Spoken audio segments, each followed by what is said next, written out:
Whoops. There it is. Hey, welcome, everybody. We have an exciting show. We're going to have a lot of fun talking about how you can heal your trauma. I promise it is possible, and our guest is going to talk about exactly how to do it today. So let's jump in. Here we go. Practicing polyamory, real-life perspectives from the imperfect people of polyamory.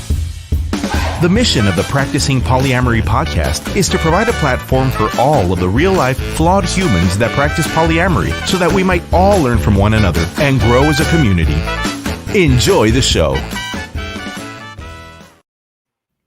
Never fails. That song still gets me going every single time. Welcome, everybody, to today's awesome show. Before we jump in and chat with our guest, I want to quickly remind everybody, hey, we do 3 shows every single week, and we are open for questions. So if you have questions about your relationships, or if there's a topic you'd like to hear discussed on the show, slide into my DMs. Let me know. Follow us on all social media platforms, especially Facebook and Instagram. That's where I'm most active, at Practicing Polya. Send me a message, and don't forget to enable notifications on YouTube and Facebook so you can join us for the live recording where you can get your questions answered live on the spot. And as always, I want to remind you, if you're listening to this podcast, you are a welcome guest to be on the show. We are here to share our imperfect stories, and I want to get as many voices as possible to speak here because I know that the more stories we hear, the more others will see us in themselves, and the more representation we have, the more we can strengthen our community. So go to practicingpolyamory.com and sign up today. All right, that is that daily spiel, but the best part, as always, is introducing our awesome guest. Today's awesome guest has seen a lot in her years as a therapist, but the one message that she wants to get across to her clients the most is that you are not broken and you can heal your trauma. Our guest honors each of her clients as the expert in their own lives, and she looks to bring a non-judgmental, curious energy where you feel comfortable and free to explore who you are, who you want to be, and how you can get there. Facing our trauma can be difficult, and sometimes it can get worse before it gets better. But as you move through this courageous journey, guided by our awesome guest, she will be there to support you in openness, collaboration, and humility until you reach the other side. I'm excited to chat with somebody who really seems to have a great understanding of the very human nature of therapy, and I hope you all enjoy this conversation too. Joining us today from the great state of Washington, welcome to the show, Heather Spreadborough.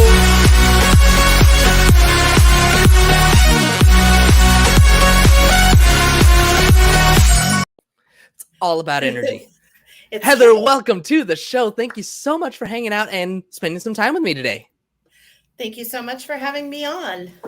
It is my pleasure. So let's dive right in. We're talking about you can heal your trauma. So, trauma is obviously a focal point, a center point of your practice and everything that you do. Let's talk about what trauma means. I guess we'll start with that and kind of talk about some of the trauma that you see within the polyamorous community. So what does trauma mean? That's a very large question. I think it depends on the individual, what it means. Like for some people, the interesting thing about trauma is depending on who is involved in the situation, sometimes it's traumatic and sometimes it's not. Just because of different life experiences, where they come from, what their backgrounds are, what previous small t traumas they had before a large trauma comes up. And, so it's so individualized what someone considers trauma. So generally, when people end up in my office, a lot of times it's sexual trauma from childhood or adulthood. I have a lot of clients who have been involved in molestation, rape, that kind of stuff. A few clients who had kink situations go sideways. So it runs the gamut. Right. But I'm also a trained sex therapist, so I end up doing a lot of the sexual abuse stuff. Got it. So trauma is obviously, it can mean a bunch of different things. It's very wide. I had another therapist on the show, I think it was last week or the week before, that said pretty much what she sees in her office is a lot of grief and loss. So is trauma like just another way of saying grief and loss, or how are these different? I think it depends on the way in which somebody approaches it. You can have grief and loss without trauma and trauma without grief and loss, but you can have both. So grief and loss is a lot about, losing partners, loved ones, friends. I'm sure a lot of people over the last the last year have lost people from COVID and dealing with that kind of stuff. When I was young, being in the LGBTQ community in the 80s, I lost a lot of people to HIV. I never really considered that really a trauma for me personally, but I know a lot of people who have, and a lot of survival guilt goes on around that. I was actually having a conversation with a person I met recently that was talking about their survival guilt of having buried almost everyone they knew in the 80s from HIV. Yeah. Yeah. I mean, I feel like there's grief and loss in that. And what you said was that there can be grief and loss without trauma, and there can also be trauma without grief and loss. Can I ask you for like some examples of how that might work? So if somebody had a trauma happen where they, for instance, saw an accident, and for them it was very traumatic, or if we take in but they weren't personally connected to it. So it wasn't so much about the grief and loss of losing somebody, but it was about the visualization of seeing it. So. Totally. Okay. Totally makes sense. Now I have a better understanding of that difference there. So let's say that somebody does experience a trauma, some kind of a trauma, something that is lingering with them. Maybe it's something that they saw. Let's talk about a trauma that might work in the poly community.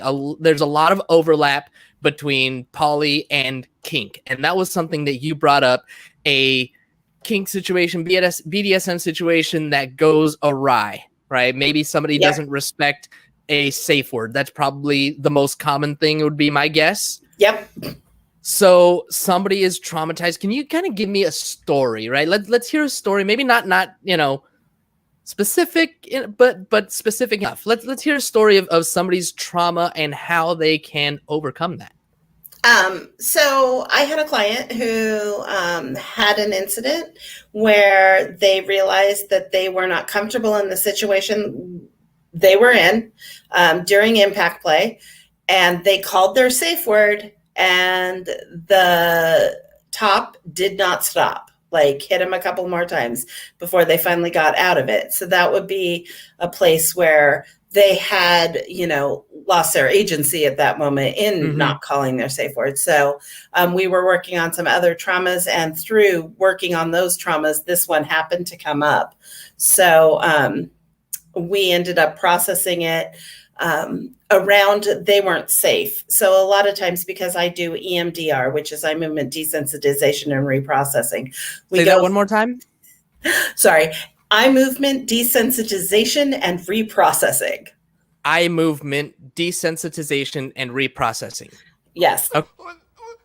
Fine by me. Kind of. Okay. Yeah. So basically, we're working it out. The eye movement part is bilateral stimulation. So getting stimulation on the right and left side, back and forth. Okay. There you go. Your eyes are moving. Yeah. I'm like just moving them. So in that, we work in negative core beliefs, which are the I'm not good enough statements that every one of us has. I don't know a person who doesn't have an I'm not good enough statement, or 10. Yep. Definitely me. Definitely guilty. Yeah. So we work through kind of those and shift them through the process. So I guess in order to do that, we kind of have to talk about what EMDR is to describe Absolutely. That. Let's do that. Okay. So the easiest way to explain it is probably to look at the history of it. So Shapiro is the person who invented it back in the mid 80s.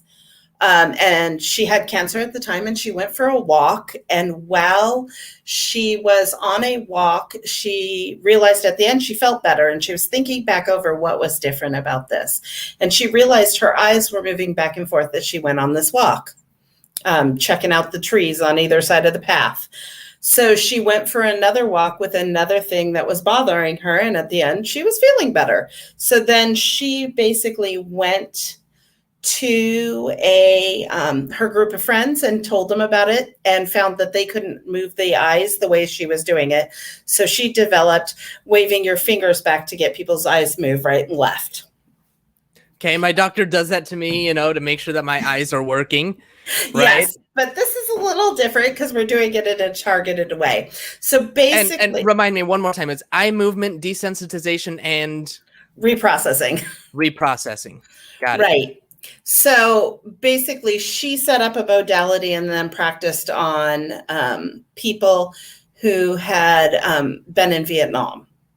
And that's how it was developed. So basically what they think happens is when you have a traumatic event, your amygdala fires. So your amygdala is your flight, fight, or freeze portion of your brain. And your hippocampus, which is your logic portion of your brain, is right next to your amygdala. And those two things communicate to lay memories where they're supposed to go. Okay. When our amygdala fires too hard, our hippocampus can't communicate with our amygdala, apparently. And so the memories end up in a different portion of your brain than it's supposed to. And this is what causes flashbacks in people. Oh. Yes, exactly. Bill and Ted just blown minds. I love a good Bill and Ted blown mind. So basically what they think happens is when we are doing the eye movement, or today there's several different ways we do it because all of our arms and our shoulders got very sore doing this constantly. So there's light bars, or there's devices called clappers that buzz each hand, or we just have a client tap right and left on their knees to get that bilateral stimulation, because what they think happens is that allows the amygdala and hippocampus to actually communicate and lay the memory where it's supposed to go. Interesting. So actually it physically moves the memory from one part of the brain to another? Kind of. It also helps you shift the way you think about a thing. For instance, there was a young lady who had agoraphobia. She was raised in South America. She was in a compound. Her family was wealthy. And so they were in a compound, and somebody tried to kidnap her when she came to an office to get EMDR. She was basically agoraphobic because the world wasn't safe because she was kidnapped when she was 5. Mm-hmm. In reprocessing it, she realized that she kicked that person, hit that person, screamed, and pitched such a fit when he pulled her out of her bedroom that he dropped her at her front gate. So instead of having that thought that the world wasn't safe, she realized in processing through it that she was powerful enough to protect herself at 5. Hell yes.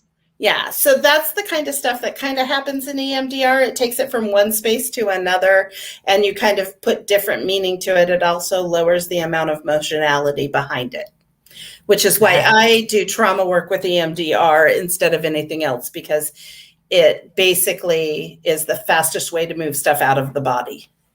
That is so freaking cool. Like I'm blown away. So by moving it, the way that I'm imagining it is like almost a physical move.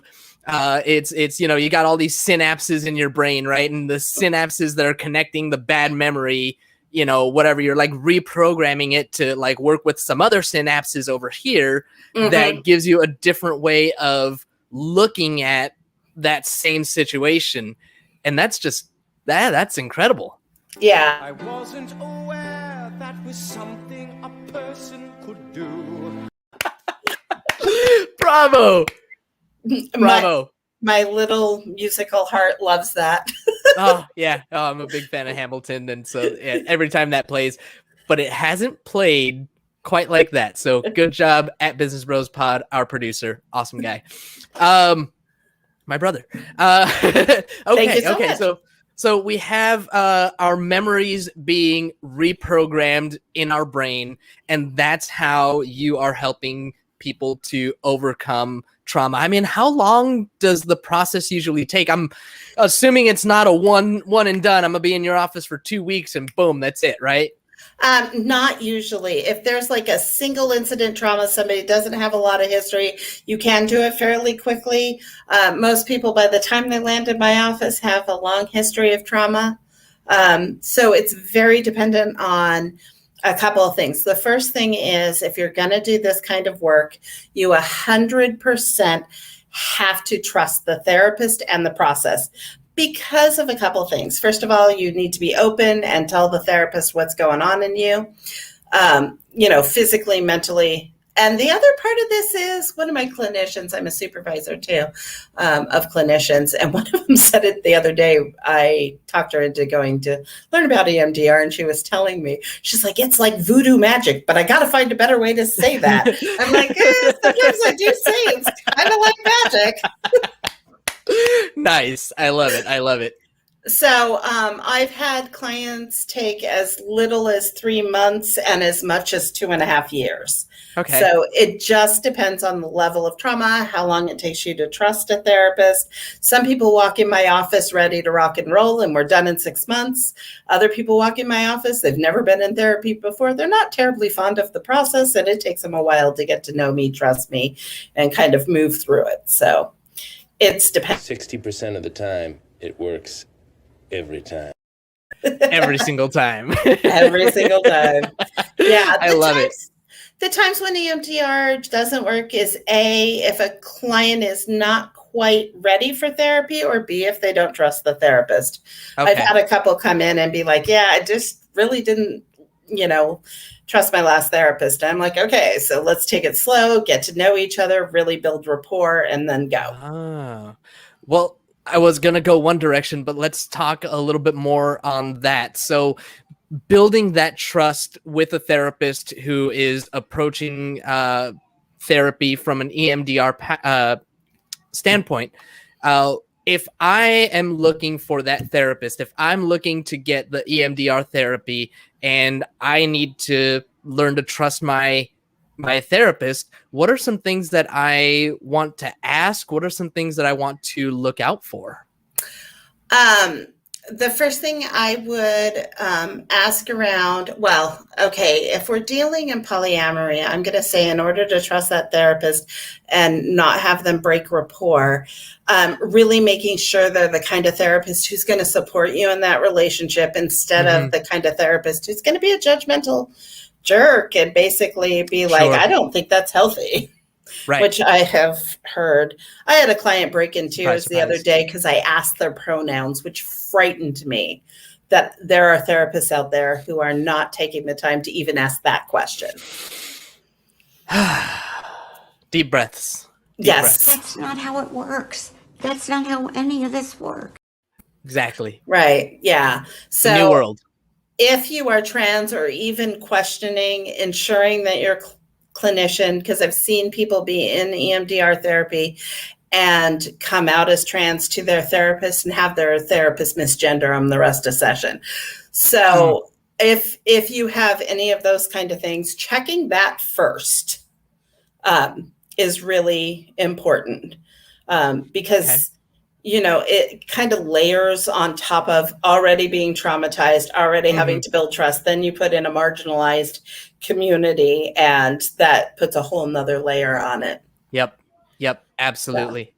Absolutely. So we want to make sure that we feel safe, that our pronouns are being respected, that our relationship choices are being respected, our sexual orientations, our proclivity to kink, our whatever, all of these different things that, are very obviously common in our polyam circles. I guess it's pretty good. I'd also make sure that the clinician you are choosing is officially trained in EMDR. And it's not necessarily that they need to be certified, because that's another level, but they've done the basic training. Okay. That you're not putting yourself at risk. So there's, just asking, what is your training in EMDR? So if they've done basic session 1 and 2, they're fully trained. They've had 10 hours of supervision under that. And for many reasons, people don't go on to get certified necessarily, but just ensuring they're trained. All right. Well, you mentioned something there that if they don't have the right training, that they could be at risk. And at one point earlier, you said that one of the qualifications, for lack of a better word, is something to do with physical. So it sounds like there are some physical requirements, some that like doing EMDR therapy might take a physical toll on a person. What does a person need to know about their physicality, about their body, I guess, to make sure that they are eligible or a good candidate for EMDR therapy? So just making sure your EMDR therapist is using some form of bilateral stimulation that works for you. So when I was saying physicality, it's because originally you had to move your arm back and forth for a full session. And if you're doing, some days I do 4 and 5 sessions of EMDR. If I'm doing this for 4 or 5 sessions, my arm's you're going to have some really good biceps. Right. And I'm not the one. So I prefer tapping myself, but the light bar, if that works for a person. So it's just finding. And most clinicians who do EMDR are going to ask which one of these items. So the only time that it becomes slightly challenging is if somebody is, higher functioning autism and tactile things bother them. That might be a challenge to figure out which one's going to work. And generally speaking, we can find one that will work. Got it. Okay. Another thing that you mentioned, you were talking about it could take as little as 3 months or as much as 2.5 years, depending on their level of trauma. And that kind of made me think, okay, so what is this is a personal story from your experience that I'm asking here. What is the deepest, probably the thing that stands out to you that you were able to help someone through to help them heal their trauma?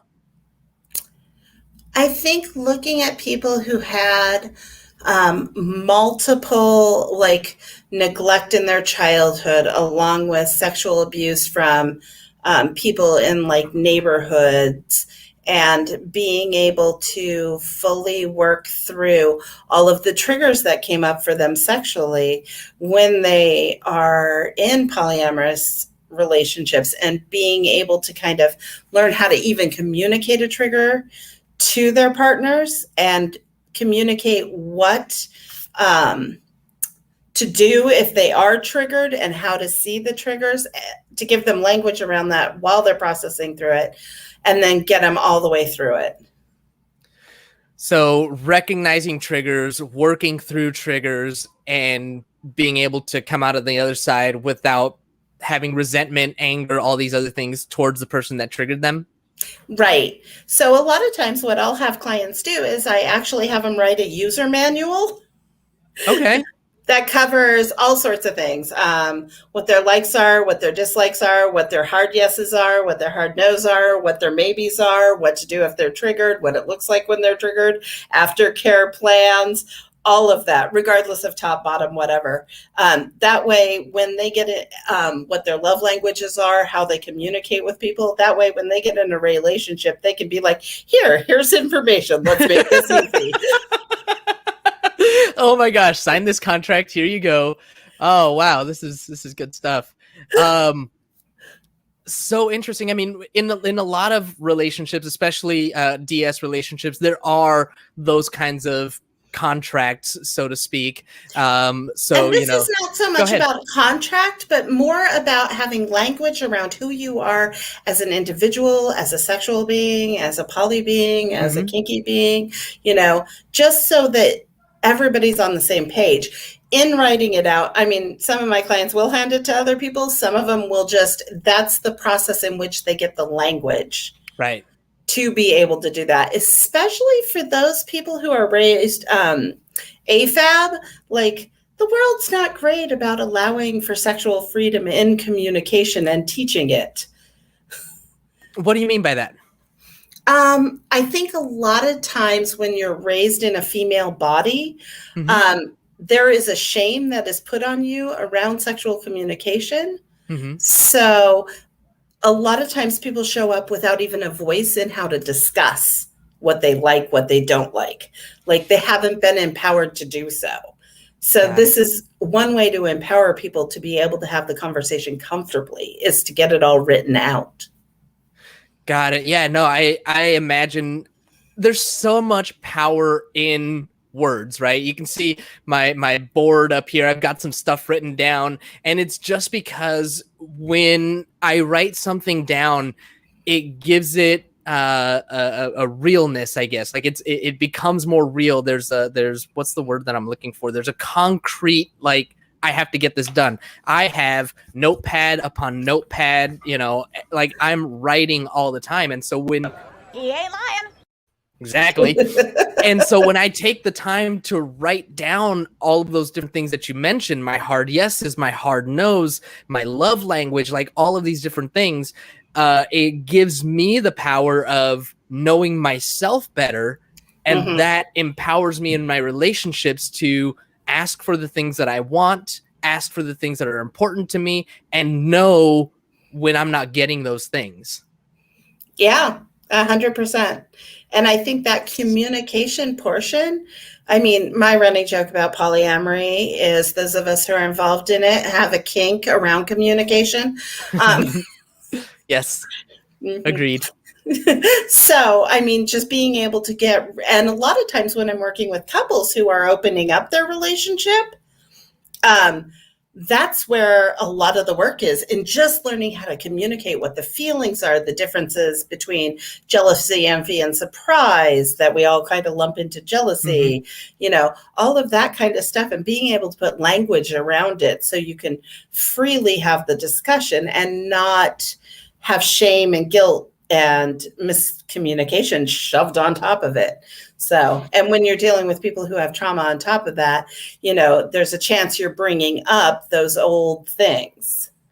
For sure. Wow, this has been really, really good. Like, I have more questions, but like we're getting close to time. Let's see. You know what? I'm just gonna go with it. Okay. So EMDR, couples opening up, trauma, like that's a lot of stuff to be kind of dealing with. And, we see this a lot. And, I personally, I feel a certain type of way when I see we're having trouble in our relationship. So we decided to open up, right? It's like, eek, what are you doing? Right. But sometimes people will say that, right? They're having trouble in their relationship, so they decide to open up, or for whatever reason that they decide to open up. Maybe they're being smart about it and actually going to a therapist before they open up, right? That's a much better situation. So when you're working with people who are opening up for the first time, do you immediately go to EMDR? Is that something that you take kind of a step? Go ahead. So EMDR, I usually do individually. Okay. But I always have that trauma lens on. And there are some things in EMDR I use outside of using that modality. There's some coping skills that are really good that are EMDR coping skills that I will teach couples to be able to contain whatever emotionality is coming up. I also use the lens of negative core beliefs and how they're ruminating in the body, or when somebody's triggered by a past event that comes up in the current event that then is heightened. So, somebody hears something that kind of triggers an old memory of something that happened 10 relationships ago. And now they're putting that emotion into this one. And instead of being at a 5, they're at a 20. So Got it. Okay. bringing that lens in is always there, but I don't usually use that modality inside couples therapy. Got it. That reminds me of a question that I saw on Facebook not too long ago. Somebody was saying that it feels like they can't get over their trauma. Whether it was 10 relationships ago, 10 years ago, whatever it was, they just have this fear that they cannot get over their trauma. What would you say to someone who is having that fear? How is it serving you? Like, what is it about it that is comforting to you? Because sometimes people they get into this space where it's more around, I am a victim rather than I am a survivor. And that victim is safe for them because it's what they've known for so long. So sometimes when we're working in trauma, there's a safety to that trauma because it's what's comfortable. If we pull that out, all of a sudden your adrenal system isn't firing and you're uncomfortable. Like, I don't know what this calmness is. When's something going to happen? So, there is, we always tell people in therapy, it could get worse before it gets better. Right. This is it could get worse. You could become uncomfortable. So just kind of exploring what it is about the trauma that is benefiting you, even if that's in negative ways. So interesting. It's like we have to convince ourselves that it's okay to be uncomfortable. And it's almost like a change or a challenge to our identity when we've identified as the victim for so long. To say, actually, I'm not, and this is, I love it. I can't finish that sentence because you said it so well already. And I guess I just, that was good. I approve. Well, and I think that's part of the building rapport, right? I had a client a little while ago who just could not say they had trauma. So we didn't use that language. And we went through and we were working and they kept on comparing themselves to other people because they had it worse. Oh, that person had it worse. I shouldn't call this trauma. And it took me about 9 months. And they finally kind of broke through and went, oh, this isn't normal. And then I read through a DSM, the PTSD criteria that, 9 months ago, I knew this person met completely. However, they didn't want to own it. So I was hands off and just kind of pointed different things out until I got them to the point where I read through the DSM and went, I think you have PTSD. And they went, and my brain goes to, what if it's something else? And I'm like, look, at this point, you have all of the criteria. Therefore, we're going to call it this because you have all these symptoms, I'm going to treat it like it's this. Quack, quack, right? So, it's just a matter of, what is it that the client needs? Because we need to show up for the person who's sitting in front of us. There is no template that says you do this, then this, then this, then this. That's not very person-centered, and it's not going to help anyone. Therapy isn't linear, and it just goes from like A to B, and that's it? You're kidding me. There are some modalities like that. Needless to say, I don't do those ones. I love it. Heather, it has been so much fun getting to know you. I've really loved what I've learned about EMDR and the scientific way that it all works. I want to ask you, is there anything that I missed? Is there anything that you wish that I would have asked? Or if not, are there any final thoughts that you'd like to leave with our audience today? I think final thoughts are, when looking for a therapist, interview them. Ask them the questions. How do you think about poly kink? Because a lot of people, because it's kind of trendy right now, apparently, will pull it up poly friendly or kink aware or whatever. And I would just ask the questions, because I've seen people who aren't even licensed that are advertising, and I'm like, so if you have trauma, especially if you have trauma, make sure that your clinician is well trained. Good stuff. All right. Well, again, I just want to say thank you so much. This has been such a blast. I really feel like I've learned a lot and gotten a lot of value from our conversation. I hope our audience has too. Great. Thank you so much. All right. And thank you, as always, to our live audience for tuning in today. As a reminder, when we're live, you get no commercial interruptions, but the same can't be said for those podcast downloads. So if you want to avoid the commercial interruptions, be sure to catch us live Monday through Wednesday, 2:30 Pacific time, or sign up for our Patreon where you'll get access to our commercial-free RSS feed and support the show. Don't forget to subscribe on YouTube, wherever it is that you download your podcast. And if you haven't already, please leave us a review. We'll really appreciate it. That is all we've got for you all today. Thank you one more time to you, Heather. And until next time, where's it at? There it is. Have a nice day! Thank you for tuning in to the Practicing Polyamory podcast. Would you or someone in your polycule like to be a guest? Sign up at practicingpolyamory.com and join the conversation. Please support us by subscribing, liking, and following us on social media at Practicing Polya by clicking any of the affiliate links on our website or by subscribing at patreon.com/practicing